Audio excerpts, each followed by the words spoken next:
ஏங்க புருஷனுக்கு மட்டும்தான் சம்பாதிக்க தெரியுமா? மனைவிக்கு சம்பாதிக்க தெரியாதா? புருஷன் சம்பாதிக்கிறத விட மனைவி டபுள் மடங்கா சம்பாதிக்கலாம். அந்த டேலண்ட் இருக்கிற பொம்பளைங்க வந்து யாருமே தட்ட முடியாதுங்க. இப்ப ஒரு ஒரு ஒரு புருஷன் வந்து ஒரு ரூ. 20,000 மினிமம் சம்பாதிக்கிறாருன்னா, அவர விட நம்ம ஏன் சம்பாதிக்க கூடாதுன்னு ஒரு டேலண்டான ஒரு பெண்ணு வந்து நெனச்சான்னா, கண்டிப்பா சம்பாதிக்கலாம். சம்பாதிச்சுட்டு நம்மளுக்கு தேவையானத நம்ம செஞ்சுக்கணுங்க.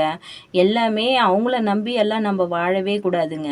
நம்ம அவ இத பொறாமப்பட்டு இந்த புருஷன்காரங்க என்ன தெரியுமா பண்ணுவாங்க? அவ எப்படிதான் இதெல்லாம் சம்பாதிக்கிறா? என்னதான் பண்றா? அப்படின்னு சொல்லிட்டு உளவு பார்க்கறதுல அவ்ளோ ஒரு கில்லேடியா இருக்காங்கங்க.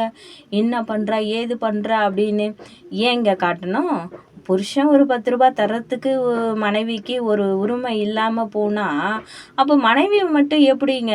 எல்லாமே ஒரு வீட்டு வேலையிலேருந்து, ஒரு துணி துவைக்கிறதுலேருந்து, சாமான் கழுவுறதுலேருந்து, ஒரு என்ன சொல்றது? ஒரு எல்லா வேலைக்குமே ஒரு வேலைக்காரி மாரி எல்லாத்துக்கும் இருந்து, அவங்களுக்கு சப்போர்ட் பண்ணி, அவங்களுக்கு காலையில தேவையானதெல்லாம் செஞ்சு வச்சு, அவங்கள வேலைக்கு அனுப்பி, குழந்தைங்கள பார்த்து, எல்லாத்தையும் செஞ்சு நம்ம சம்பாதிக்கிறோம்னா, அதை விட கௌரவம் வேற எதுங்க இருக்குது? அ இன்னைக்கு புருஷன் சம்பாதிக்கிறது, "நீ தான் சம்பாதிப்பியா? நான் சம்பாதிக்க மாட்டேனா?" அப்படின்றது ஒரு மனைவி சவால் போட்டான்னா, அதில ஜெயிச்சு காட்டுறாங்க. கண்டிப்பா இருக்கும். வெறித்தனம் இருக்கும். அப்போ வந்து இதில வந்து பொறாமைத்தனம் இந்த ஆண்களுக்கு நெறையவே வருதுங்க. எப்படி இவ இந்த மாதிரி பண்றா? அப்படின்னு. ஆனா எங்க வீட்டுக்கிட்ட ஒருத்தவங்க இருக்காங்க. அவங்க வந்து ஃபேமிலி ரன் பண்றவங்க தான். சும்மா ஏதோ ஒரு சின்ன ஒரு பிஸ்னஸ் பண்றாங்க. அதில இடம் வாங்கி அவங்களுக்கு தகுந்த மாரி ஒரு வீடு கட்டுனாங்க. வீடு கட்டி ஏதோ அவங்களுடைய ரன்னிங்கில ஏதோ ஓட்டிட்டு வராங்க. புருஷன் கையில அதாவது கையேந்தாம. அவரு எடுத்துன்னு வர்றத அவங்க வீட்டுக்கு தேவையானதெல்லாம் செஞ்சுக்கிட்டு, இவங்க வந்து ஒரு லோன் போடுறதோ, ஒரு ஏதோ செஞ்சு அவங்கள முன்னுரிமை குடுத்து ஏதோ ஒண்ணு பண்ணிக்கிட்டு எல்லாமே செய்றாங்க. இது எப்படி செய்றா? அப்படின்றது ஒரு பொறாமைத்தனத்தினால நம்ம பெண்கள் ஏங்க மதிக்கணும் ஆண்கள? நம்மளுக்கு வந்து எல்லா சலுகையும் செஞ்சு அவங்க வந்து வந்து சுதந்திரப்படுத்தி ஒண்ணும் வைக்கலங்க. நம்ம எப்படி கஷ்டப்படுறோமோ, அது மாரி அவங்களும் கஷ்டப்படணும் அப்படின்னு நெனைக்கிறது தான் ஆண்கள் நெறைய பேர் இருக்காங்க. அப்படி இருக்க மத்தியில நம்ம ஏங்க அப்படி நம்ம விட்டு தரணும்? அ நம்ம உசந்து நிக்கணுங்க. நம்மளால முடியாது ஒண்ணுமே இல்ல. நான் இன்னைக்கு கூட தான் சொல்வேன். எத்தனை வீடியோவிலும், எத்தனை ஷார்ட்லயும் சொல்லியிருக்கேன். பெண்களால முடியாது எதுவுமே கிடையாதுங்க. கண்டிப்பா ஜெயிக்கலாம் அப்படின்னு சொல்லியிருப்பேன். அது வந்து ஒவ்வொரு பெண்களுக்குமே ஒவ்வொரு திறமை ஒளிஞ்சிட்ருக்குங்க. அது வந்து உங்களுக்கு தெரியல. உங்களால கண்டிப்பா முடியும். ஜெயிக்கலாம். இதோ இப்போ ஒரு திறமைசாலி பெண் வந்து இவ்வளவோ சாதனை பண்ணி குடும்பத்துல இருந்து ரன் பண்றான்னா, அவளால முடியாது.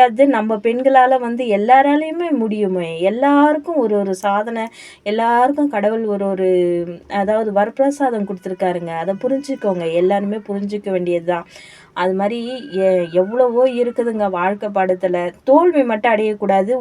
நம்மளால முடியல அப்படின்னு சொல்லிட்டு, இந்த கோழைத்தனமா செத்து போறது, இந்த தூக்கு மாட்டுறது, மத்தவங்க ஐயோ! இவங்க இத பேசுவாங்களா? அவங்க அத பேசுவாங்களா? அப்படின்னு அதெல்லாம் வந்து நம்ம கொஞ்சம் கூட காதுலயே வாங்கக்கூடாதுங்க. நம்ம வேலை என்ன? நம்ம எப்படி பொழைக்க போறோம்? நம்ம எப்படி முன்னாடி வரப்போறோம்? ஜெயிக்க போறோம்? நம்ம ஜெயிச்சு காட்டணும் அப்படின்ற வெறித்தனத்துல நம்ம யார் கையிலயும் நம்ம வெற்றிய மட்டும் நம்ம முன்னாடி வந்து ஒப்படைக்க கூடாது. நம்ம செஞ்சு முடிச்சுட்டு இத நான் சாதனை பண்ணேன் அப்படின்னு சொல்றதுல ஒரு கெத்து இருக்குங்க. பார்த்துக்கோங்க. எல்லா பெண்களுமே முன்னாடி வரலாம்.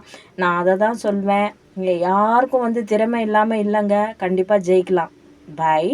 அடுத்த ஒரு வீடியோவுல சந்திக்கலாம். ஏன்னா, என்னால வந்து இந்த ஞாயிற்றுக்கிழமையில வீடியோ போட முடியல. மத்த டைம்ல என்னைக்கு நினைக்கிறேனோ ஒரு வீடியோ போடுறேன். கண்டிப்பா மறக்காம பாருங்க. உங்களுக்கு பிடிக்கும். சப்ஸ்கிரைபர் பண்ணுங்க. அதோட வந்து என்னுடைய வீடியோவ பார்த்துட்டு நீங்க முன்னிலைமைக்கு வரணும். எனக்கு சப்ஸ்கிரைபர் பண்றீங்களோ இல்லையோ அது பெரிய விஷயம் இல்ல. நீங்க முன்னாடி வரணுங்க. ஒவ்வொரு பெண்களும் முன்னாடி வரணும். பாய்.